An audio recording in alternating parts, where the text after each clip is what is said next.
Welcome, everybody. All right, today we're talking about psychology and religion. And, just as psychology studies pretty much everything a human could ever partake in, it also studies religion. And the science of psychology is an attempt to analyze every part of the human experience and behavior. The psychology of religion aims to uncover the impact of relationships in religion in order to predict behaviors. So it is meant to connect religious consciousness with religious patterns and behaviors. While a whole lot of psychologists have defined religion in their own ways throughout the years, it is safe to say that religion and spirituality are deeply ingrained in psychology. Now, I can tell you that because I practice as a Christian therapist. So for many religious people, their religion is their way of life. And so when someone follows a religion, it gives them meaning. And the world is big, and there's a lot of question marks. And for many, religion calms those worries, and it gives us solid ground to stand on. So religion tends to outline a set way to live, and that includes morals to hold yourself accountable to, a way to treat others, a belief in what comes next when we die, and more. And so religion usually also gives someone the organization to belong to, such as a church or a temple. And around the whole world, there's actually 12 classical religions. And these religions include Baha'i, Buddhism, Christianity, Confucianism, Hinduism, Islam, Jainism, Judaism, Shinto, Schism, Taoism, and Zoroastrian. And I'm reading these, by the way, because I don't say these words that often, but Zoroastrianism. And there are smaller, less prominent religions as well, but most people who are religious fall under one of those that I've just listed. And so these spiritual traditions all vary in what they offer people, what they practice, what they study, what they find meaning and substance in. And so all of these religions include people making the psychological commitment to something they care for and believe in. And so there's no concrete or cognitive thought process reason as to why humans have to believe in religion and spirituality. However, when we are younger, we seem to love to find things to believe in. And children's brains are so big and so ready to learn. And so if we really think about it, there is a tie between adults viewing the world as an intentional design created by something, and children naturally believing that everything exists for a reason. And in a child's mind, if something exists or something acts a certain way, there's a purpose behind it. And in a child's mind, there is no other way. For example, why do trees exist? A child might say so that the squirrels have a place to live and play in. So at least that would be my son. So humans naturally feel connected to people who feel similar to them. And when we click with someone, it's usually because of a similar thought patterns, morals, and lifestyles. So when it comes to religion, there's a whole spectrum of people that feel similar to you. And religion provides a space for individuals and families to find religious, spiritual, psychological, and sometimes even financial support. And regardless of the actual religion, there is likely always a local community of people that have the same religion to belong to. And this is one of the major connections between religion and psychology. It actually allows people to feel like they belong and are being cared for. And just as religion and spirituality can connect people, it can also put them apart. So while there's different levels of being religious and spiritual, someone's belief system is typically very personal and very treasured. And so when someone doesn't believe in something that it's very important to us, it can cause a lot of tension. And so this could be because of a disagreement, a judgment, I don't know, anything else that causes tension. So sometimes this ends in the parties going separate ways. In some religions, believers are not allowed to have friendships or relationships with people who do not follow the same religion, and this would cause a huge divide as well. So when it comes to a religious household, there are many factors that could affect a child's development, both in their psychology and socially. And for most spiritual practices, there's an outline. And basically, if you think about an outline, it basically details how to incorporate the religion into your life, how to spend your time, how to treat others, how to be a member of your religious community. Since religious are typically rooted in living a life of meaning, treating others with kindness, being there for your community, that's likely a healthy environment for a child to be raised in. So many studies have actually shown that there are both pros and cons to raising a child in a religious home. And there are many positive sides to a religious family. However, this may not always be the case. Not all religious practices are pure and honest as they would be in the ideal world. Some morals and values are judgmental and very close-minded. And that, in fact, is what turns people away from religion. Some have gotten warped over time. Some have confusing gray areas. And some have embraced doctrine that is man-made. And all of these factors could have a negative psychological and social impact on a kid as they grow up. And this could lead to the kid to struggle to make friends who are different than them and develop their own belief system, or even to leave the religion if they didn't align with it anymore. I remember growing up with Latter-day Saints, and basically what would happen is kids couldn't celebrate birthday parties, and that was always weird as a child. It was very awkward, especially if you had a friend that was in something like that. But there are millions of people around the world who are more than happy in their own religion, and I should say billions, actually, and they like a clear, structured way on how to live, and they enjoy a set of moral code. They practice family and community rituals, they have friends who live similarly to them, and they feel an overall sense of belonging. For others, this just doesn't align with their lives. There are many reasons as to why someone would abandon religion. Some people do not like being told what to do. Some do not enjoy structure and rigidness. Some want to be agnostic, meaning they believe in God, but they don't believe in religion. And quite frankly, religion is not a belief, it's a belief system. And so it's a way of embracing a way towards God. It doesn't mean it is the way. We all have different interpretations of how to find God in our lives. And some, lots of people lose their faith. They lose their faith because they lose community. Maybe they change pastors or somebody that's a part of the leadership. Maybe the elders are weird. Maybe the church is weird. Maybe it's too intrusive. Maybe it's not intrusive at all. Maybe it offers no support. There's just many reasons that people have expectations of religion that don't get met. Unfortunately, for those leaving their spiritual practice, this can sometimes cause a quarrel with their families and friends. And so that means it's kind of like a divorce from your community when you leave a religious community. Also, if you think about it, psychologists tend to take a more scientific approach in their therapy practices. So they don't bring in personal religious thoughts and values. They sometimes attempt to answer people's problems and concerns without bringing in spirituality.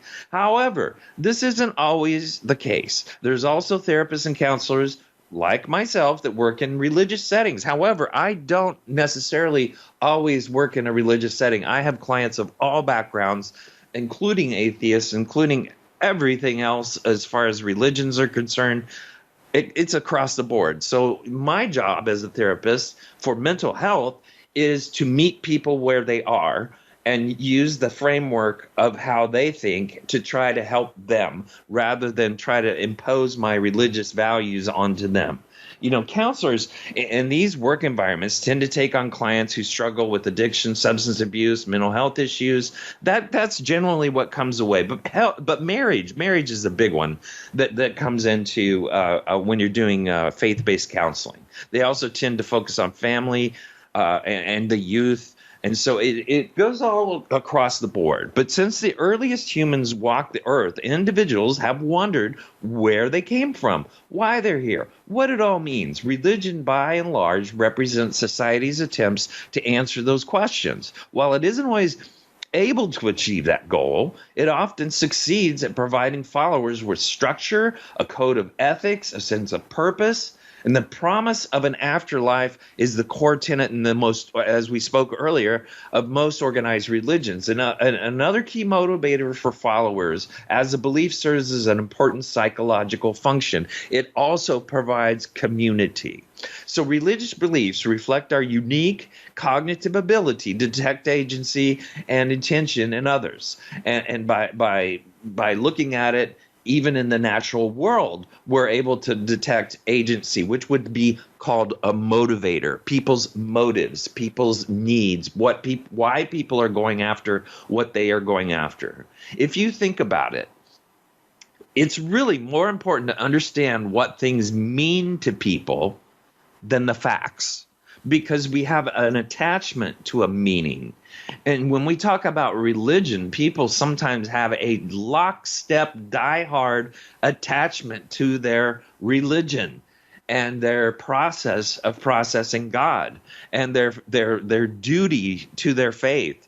And so it's really amazing that people can get lost in that process and lose the meaning in their life, because the meaning becomes the church rather than God and rather than meeting people where they're at. And that's where things can go wrong. In therapy and in psychology, you have to meet people where they're at. That is imperative. You cannot throw doctrine at people. You cannot throw quotes from the Bible and get change. It doesn't happen that way. You have to actually model it. You have to bring it into therapy and make it real for people to understand how their faith can actually help them get out of whatever situations that they're in psychologically. And according to evolutionary psychology, human belief in gods may have arisen when we mastered tools, gained a sense of agency, applied that concept to the world around us, assuming that a higher power must have created it. More and more, we began to own our lives. But in owning our lives, back in the primitive days, when the Neanderthals or whatever you want to call it, we actually had to feel like something else was looking out for us because we were ultimately alone. Existential angst, living in your own existence. Most people have an understanding of the science that powers nature, but many still maintain belief in God, a belief that, among other things, confers the meaning of the world. And you have to wonder, is religion good for us? Psychologists all over the world have debated the question for decades. Some separate a commitment to organized religion from participating in personal spiritual practice, favoring the latter. But a persuasive body of research finds that religious belief and participation can help people cope with stress, and that many reap significant benefits from social support of a religious community. There's also a downside, though, especially if strict beliefs foster shame and guilt in that person, because shame and guilt will eat you alive. A growing number of people report in surveys that they consider themselves spiritual but not religious. And so those people may believe in connecting to a higher power but lack the interest in the structures in the organized religion. And so yet religious adherents maintain that such an outlook ignores the potential benefits derived from discipline, accountability, safety of religious communities, as well as their literature and music. Well, there is something that has to happen when we have a life. We have to take responsibility for our life. We have to take responsibility for our views. And so it's imperative that in religion, responsibility is a big part of what calls for religion. It means discipline. And so that is an important factor that we all have to deal with. When we don't have discipline, we have what's called free will, and free will get you in trouble every single time because it eats at our integrity. When we make choices that are against the flow of life and are against other people and hurt other people. So we have to be very careful in our life to not just think for ourselves, but also think for the other people in this life that we impact.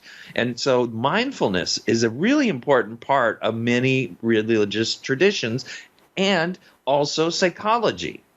It does not contradict the practices of beliefs that of most world religions. Even when mindfulness is practiced outside of a religious context, a growing number of people, and this is research, that it can still deliver significant physical and mental health benefits.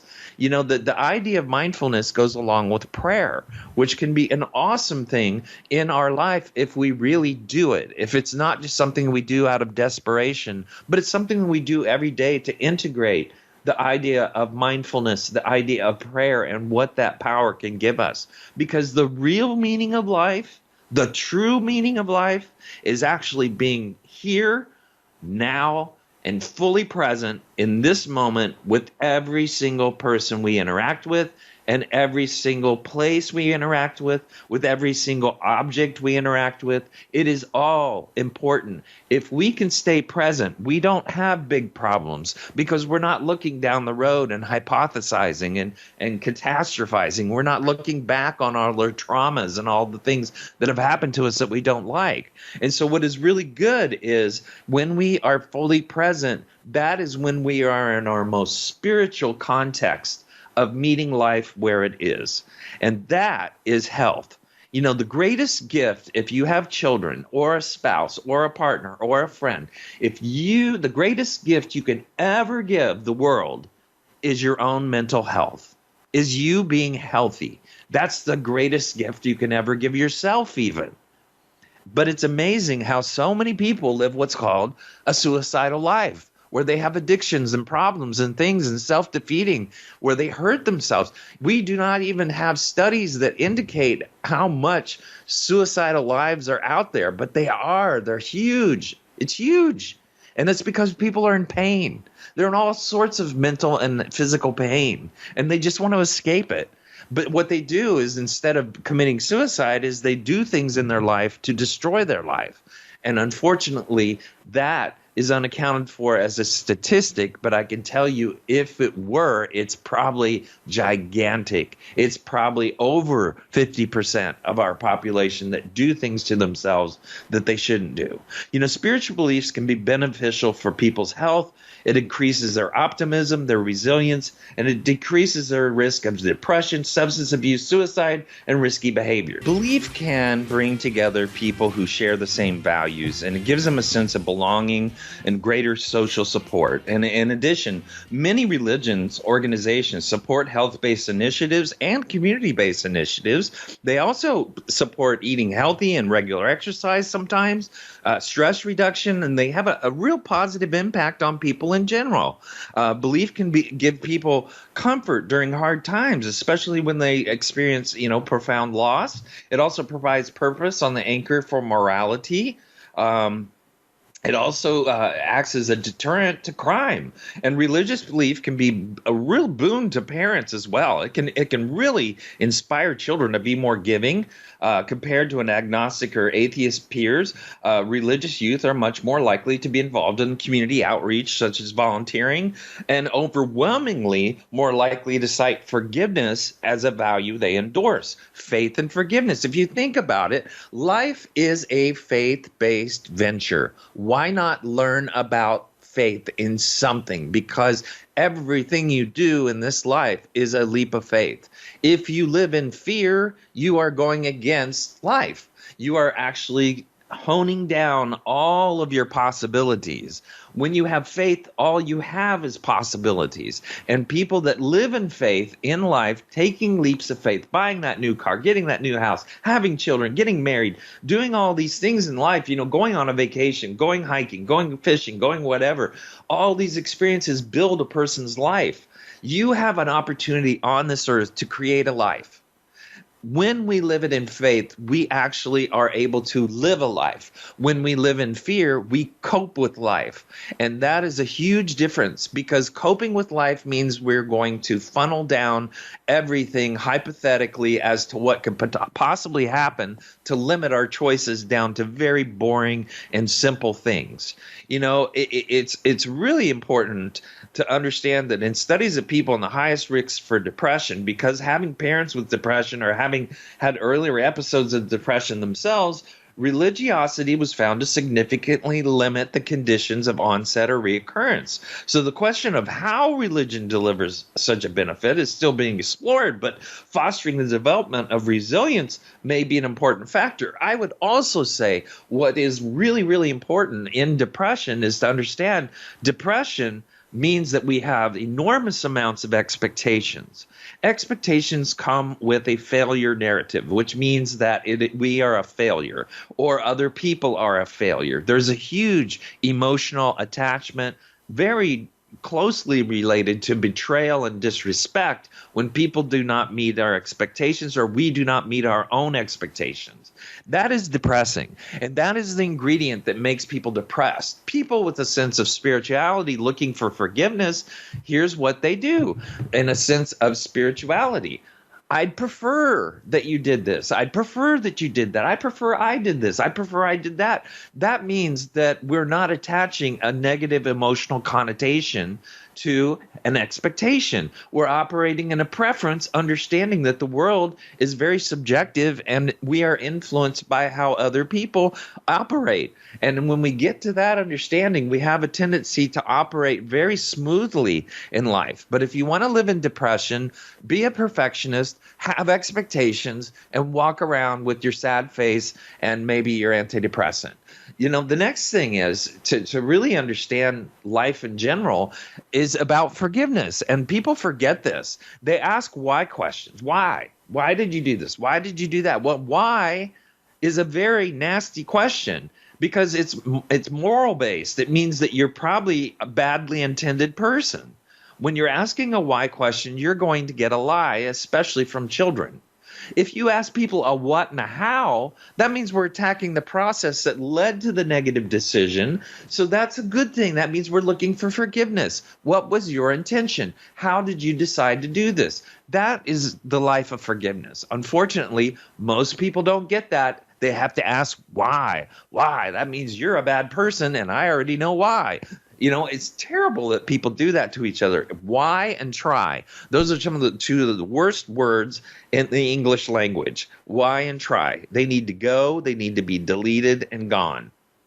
You know, the social and spiritual aspects of religious participation may deliver real physical and psychological benefits, but also, what happens in religion is it gives us a commitment to life, a covenant to life. And that means we will live a life. We will have a purpose. We will have meaning in our life. That's what religion offers us, a chance to have our will, which is our soul, our essence. We're souls living a human life. We have to have that essence to operate and be resilient. And so what commitment does, the will, if I will be married, it's a whole lot different than if I try to be married. If I try to be married, there's always a back door, and we have to plan on possibly having a divorce. If I will be married, that means we're going to solve it. Whatever the problem is, we're going to solve it. And people that live in the will have a life. People that live in the will are free to be themselves because they fully vest in their decisions. And that's called character. People that make decisions actually have character. And now we know how to love them because of their decisions. You know, it's also understanding that regular attendance in church services has also been correlated with better physical and mental health, including better sleep, lower blood pressure, lower mortality. And those who attend services also are less likely to have deaths from despair or suicide or alcohol poisoning. And so it's really important to understand that religious belief, whether you poo-poo it or not, has a lot of psychologically good things that happen to us. Powerful religious or spiritual experiences are often described as transcendental. Sorry, my brain is not operating. When people describe times they felt connection to higher power or their scans showed less activity in the inferior prefrontal cortex, indicating the type of temporary loss of the self in those moments, images showed that the intensive, repetitive prayer activities in the brain's reward system operate. So prayer operates in the reward system, and it's in the same reward system that sex, drugs, and chocolate can operate. So talk about faith, talk about sex, drugs, and chocolate all in the same department. It's pretty amazing. Prayer can operate in that way, in that part of the world of our brain. Some therapists keep religion out of their sessions with patients, and quite frankly, I do for many patients who do not want that kind of treatment. And so the field argues that they shouldn't, because religious beliefs are core elements of many people's identity and may help shed light on the sources of their struggles. But those people do not live in the city that I live in, which is called Seattle. And using elements of a client's belief system or practice in therapy, it also enhances their understanding and acceptance of clinical advice. So you go at people in different ways in therapy. It works any way that you operate. And you can also talk about faith, but you don't have to talk about faith in God. And so, surveys find that far fewer people seek out a spiritual leader for advice or guidance today than in the past. And that's true. The absence of that kind of connection, they'd be more likely to turn to a therapist or someone that is a best friend or a mentor or a professor or somebody that they look up to, maybe even a parent, maybe a grandparent. So people go to different sources, and maybe even their spouse. So it's a good thing when people do that. Psychology is often suggested to be hostile to or incompatible with religious belief because the field defines a belief in God as delusional. Well, that's not the case. The clinical definition of delusional belief is others with the same social or cultural background cannot understand it. And that's not all true, but religious beliefs, which are shared by a large segment of the culture, including many therapists, are vital and can be helpful to people. Everything. I've often said this. Everybody has something to offer everyone else. Everybody, if you can look at each person in this life as more good than they are bad, as more right than they are wrong, if we can look at people in that light, we can actually find the essence of every single person in this life and demonstrate value and connection with those people. It's important for us to understand that, but we live in a tribal world now, and that's not the way things are. Everybody's against everybody else. Nearly 80% of Americans say they practice some kind of religion, but approximately 20%, mostly younger, say they don't, according to this was done back in 2012. Now, I would also suggest, and that was a study by the Pew Research Center, but I would suggest to you that nowadays there are quite a larger amount of Americans who don't believe in faith or religion or agnostic. Maybe, or maybe they're atheist.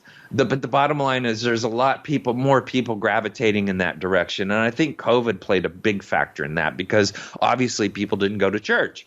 People often do turn to their faith as a source of solace and support in most of their stressful moments. But the church wasn't there during COVID. It was online, but it was way out of touch. And the human factor wasn't there. And so the churches these days are shutting down like crazy because people aren't going back. And in fact, some groups, such as the elderly and minority groups, may be more likely to look at their faith to help them, their families, and their friends and their healthcare system. They lost out on that during COVID. So there's a lot of studies of many groups dealing with major life stressors, such as illness, natural disaster, virus, loss of loved ones, divorce, serious mental illness, show that religion and spirituality are generally helpful to people in coping, especially people with the fewest resources facing the most uncontrollable problems. However, there are many forms of religious coping, and some are more helpful than others. People can draw on many religious and spiritual resources that have been tied to better adjustment in times of crisis. But these positive religious coping methods include spiritual support. That's a good one. Support from God or a higher power, rituals to facilitate life transitions, spiritual forgiveness, supporting from a religious institution that may come monetarily, or maybe it comes through food or reframing a stressful situation into a larger, more benevolent system of meaning where you aren't the only one in this problem. There's a beautiful organization in the Christian faith that's called Celebrate Recovery. And Celebrate Recovery takes any kind of addict, and they don't label them an addict, but anybody that has some form of addiction, of chronic problem in their life, can come to Celebrate Recovery and actually process that with other people who also have problems that may not be the same addiction that you have, but also offer that framework of community where you can actually help each other take accountability for your problems. Many years, psychologists steer clear of religion, and that's been the fact for a while. But over the last 20 years, Christianity especially has come into embracing counseling. And that has been a great factor and a great pair up with people who are in religious institutions, who live within a religious context, live within an agnostic context even. It is really helping people in that life and grabbing onto the greater good of faith and helping them understand how faith also is an ingredient of life, and faith is something that can help them get through life. If you want to learn how to trust somebody, start by having faith in them. Don't start by trusting them. Have faith in them. And once you have faith in them, act like that and act like you trust them until you get to trust. If they do something that shows that they cannot hold your faith, then don't get to trust. But that is the thing that we all have to understand. All relationships are based on trust. What Christianity offers, if you can't trust people, you can trust God. And that is the essence of comfort. When we have trust, we have very little conflict in life because we trust. The idea of having faith in God is only requiring us to go, do what we want to do, our leap of faith, and then let God help us. That's the essence of it. But if you want to put it into the context of relationships and maybe even marriage, the idea is when I'm with my spouse, I am learning how to love God because I'm having to integrate that partner into my life. And so from that fact, if I'm integrating a partner into my life, I'm also doing the same thing with God, integrating God into my life. That is the model on earth to teach you how to love God. And this is coming from a Christian perspective. And when you look at your kids and how you love them, that's how you envision God loving you. How you love your children is how you believe that God loves you. And so that whole family system is a 24/7 model of your faith. And if you operate from that perspective, we actually have some sense of accountability for ourselves. And that's a very important factor in the growth of a human being, in the development of a human being, and in religion. Accountability is always a factor. And so it's really important to be accountable to ourselves and to others, to ourselves and to others, and to embrace the idea that we're human. That is what faith does. That's what religion does. It embraces us in our human condition and it gives us a way to work through our human condition.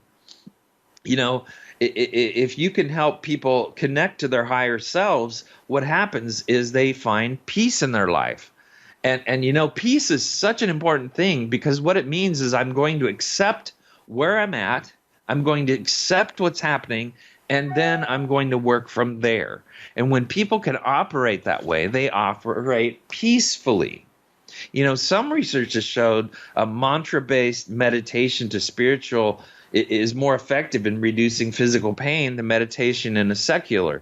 And that's probably true. Mindfulness that's focused on alleviating pain is probably much better than just spiritual prayer. I'm sure it is because it helps us understand how to operate our body, how to be more aware of our body, how to be more aware what parts of our body need help. When you're mindful, you're actually safer for yourself. And that is an important thing. And that's another thing that psychology wants to bring in, is that we're more in tune with our thinking and with our feelings. But what's the big deal that most people ignore is the value of feelings. Feelings are what motivate us. Feelings is how we do difficult things. We have to have a feeling, a motive, a meaning. That makes us get hard things done in life. And the more hard you do in life, the more easier your life becomes because people can seek you for your wisdom. But most people will operate out of mediocrity, and that's just enough for them. And that's very sad. Religion asks for us to go a little bit farther and do a little bit more understanding of who we are. And that in itself goes very, very well in line with psychology. Really elicit deep feelings in people because they speak to people's deepest values. And people who practice psychology have to be really careful when you're approaching the processes with knowledge, sensitivity, and care. Unfortunately, most people that learn to be a psychologist or a therapist receive no training in religion and spirituality during their graduate or postgraduate education. And this state of affairs has to change.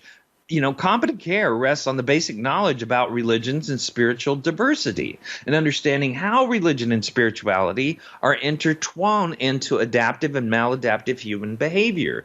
And the skills in assessing and addressing religious and spiritual issues that arise in that treatment is imperative. And it's important to understand that most people have some set of beliefs. And we in this field have to really come to grips with the idea that we cannot neglect all of those people that have spiritual beliefs. We really need to be able to mirror where they're at. And that means we need to understand their religions. We need to understand their faith. We need to understand their culture. We need to understand their purpose, their meanings, what's important to them. But we also need to come to grips with the idea of what degree of religiosity do they have, or do they have any degree of it? Competent care also grows out of self-awareness. Whether or not a therapist or psychologist are personally religious and spiritual, they share a religious and spiritual orientation with the client, and we owe it ethically to them. And practitioners have to be aware how their orientation might knowingly or unknowingly impact a client. They must also take steps to protect the client's decision-making freedom and their autonomy. Open discussion with clients about the values that underlie treatment may be one of the most important, and I repeat, most important ways to ensure ethical practice. It's also very helpful to consult with experts who represent different religions and spiritual traditions and different professional traditions. This can provide really important perspectives and, God forbid, wisdom in dealing with the values and ethics issues that can arise when addressing religion and spiritual practice.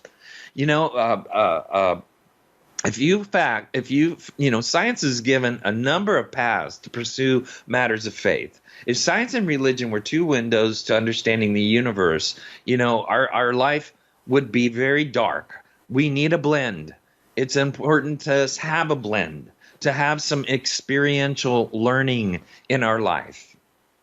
It's important to realize that there's no sharp dichotomy between the natural and the supernatural worlds. It's true that many people become religious and may even become genuine Christians or Hindu or whatever because the weight of the world is pushing that on them, and they realize they cannot control things on their own.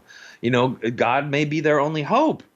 And it is the truth, and even in the feelings that go along with it, that God may use to bring them to himself. The truth is that when you live in a survival mode like a third world country where they're not going to be able to have the capacity to invent how to go to the moon, how to go to outer space, because they're not safe. And when people are not safe, that means that they have very little that looks after them. So third world countries are ripe for people to do missionary work simply because those people have nothing to give them comfort.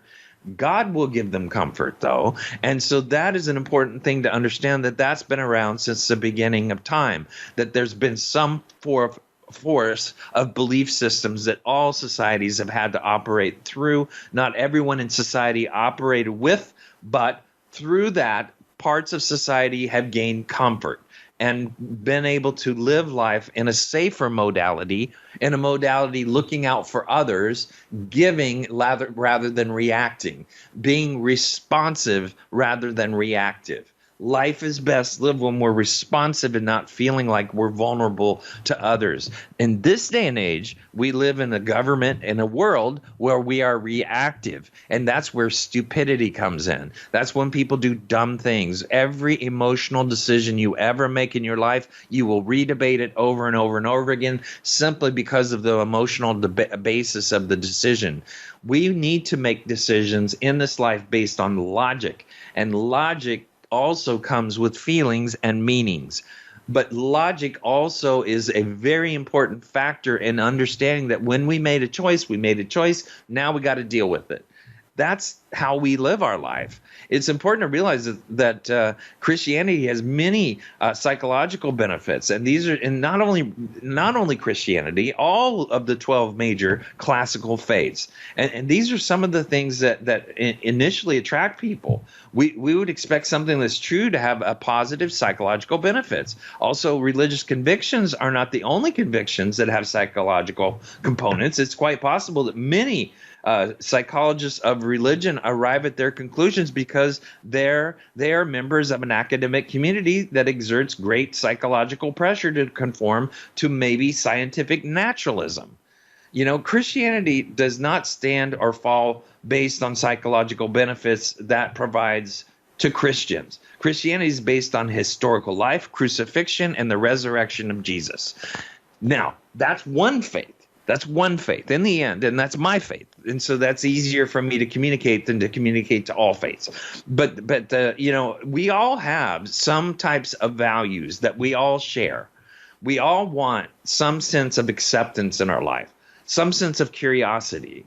We want to have good eating, family. We want to have honor. We want to have integrity. We want to have idealism, which gives us creativity and independence and a way of becoming our own person. We also need order. We also need physical activity, and we need power. Unfortunately, we need romance. We need to save because we rely on money. We also depend deeply on social contact. Even the introverts depend on social contact. And then there's status, especially at a younger age. Then there's tranquility and vengeance. These are all ingredients of the human being. That's not the only ingredients, but these are major ingredients. And so how much a person values each of those desires corresponds closely to what they are like and what they are like or dislike about religion. So those values are going to tell you to what degree a person is going to get closer to God or away from God. And so we all need to understand that we struggle with that. All of us struggle with that. Religion attracts all kinds of people, including peacemakers and those who want a vengeful God, which is the Old Testament. The New Testament's the answer to the Old Testament. Some religious rituals fulfill the desire for order. Religious teaching about salvation and forgiveness tap into the basic human need for acceptance. That's peace. Peace is acceptance. When we accept, we have a baseline to work from. While all people need to feel the same basic desires, not everyone will turn to religion to satisfy them. There's also parts of society that need alternatives to fulfill to the basic desires. That's understood. Religion competes with secular society basically to meet needs, those values that we just talked about earlier. And some people need to be ruggedly independent. As a matter of fact, that is the foundation of the United States, is rugged independence.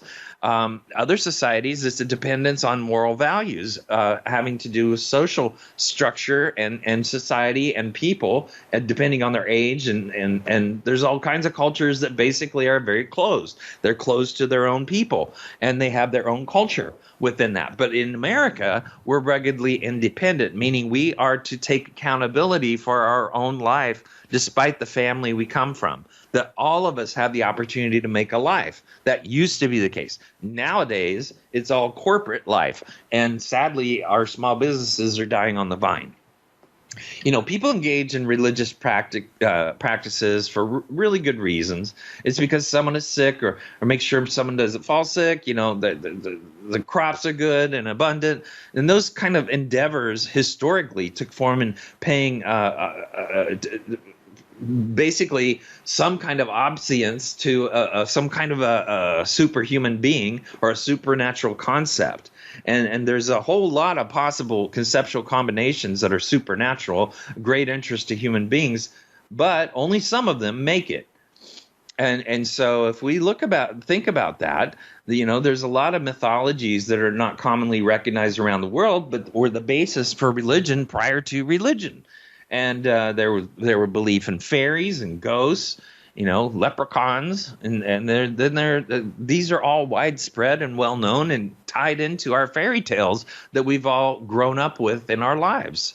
Non-believers may benefit society in terms of their autonomy, their creativity, their capacity to contest social order, social norms, the capacity for plasticity, meaning they're more flexible. And also the disadvantages of being an atheist might include being too much materialism in society, too much into individualism, free will, and a kind of corruption of our spirit. And that takes place within people. We tend to, if you're going to surround yourself with a bunch of drug users, it's highly likely you're going to dabble in drugs. If you surround yourself with people who are alcoholics, you're likely going to be an alcoholic. So the bottom line is we need to surround ourselves with people that are smarter than us, and we need to go to the room where people are better than us emotionally, more emotionally equipped. All of us need to have those examples because we all tend to rub off on each other. And we all tend to want to pick up off of each other. It's really amazing how much we adapt to each other. And if you surround yourself with people that are unhealthy, you yourself are going to find yourself to be not peaceful and unhealthy. When you surround yourself with people that are healthy, you're going to become more healthy. And that, my friends, is what religion can offer us depending on where you go. But religion and science over the source of knowledge about the universe as well as everyday life is very important. And for those who are rooted in religious thinking, the answers to the deepest questions about life and the universe is in studying the Bible.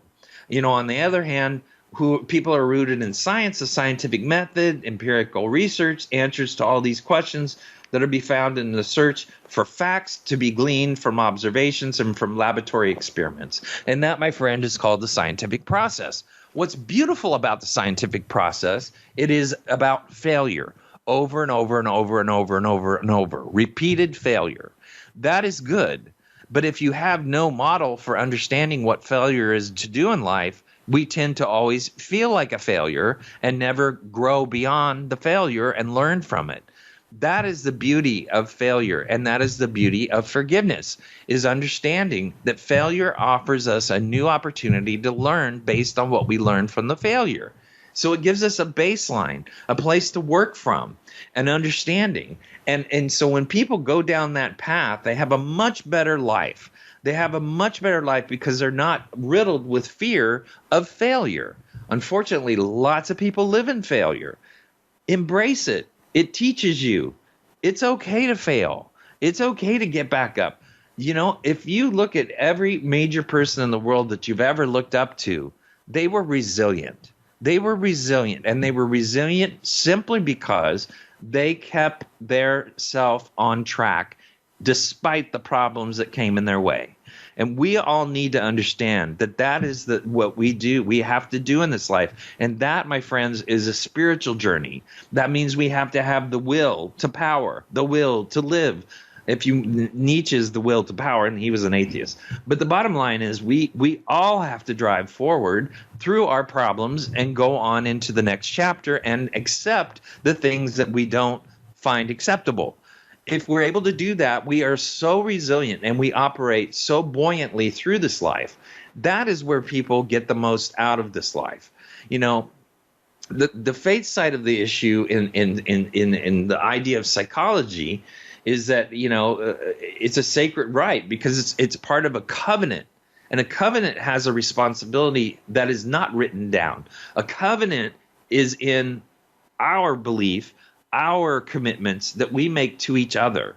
And when we do that in life, that is important. Our word should be as good as a contract. And that, my friend, is integrity. And integrity is what makes you attractive when you're old. All right, that's our show. Thanks for listening. I love hearing from you.